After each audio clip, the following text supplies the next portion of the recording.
Bonjour à tous. En règle générale, quand on parle ou quand on écrit, c'est pour transmettre une information. Mais il est des cas où l'objectif est différent. L'objectif, c'est de se montrer supérieur aux autres. Je vous prends un exemple à travers un article paru dans Le Monde, pour ne pas le citer, au moment du Covid. Écoutez bien.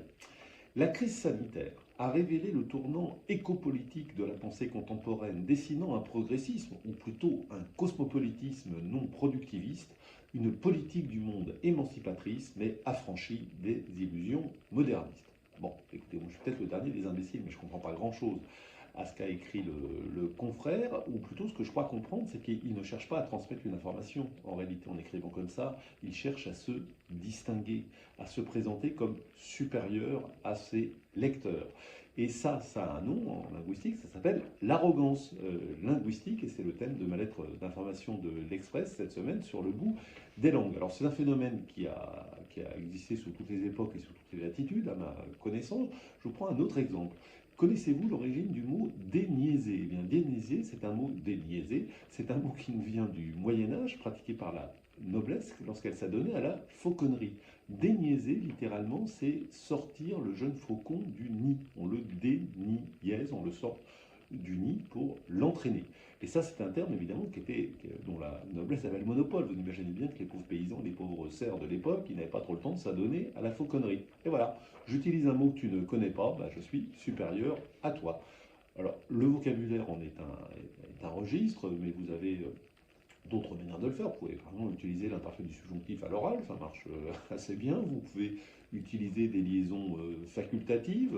Vous pouvez me laisser un message, un message. Oui, vous faites ça, ça marche aussi assez bien. Aujourd'hui, le recours aux anglicismes en est un moyen assez courant, enfin sur les anglicismes que les autres ne connaissent pas, sinon ça marche moins bien, évidemment.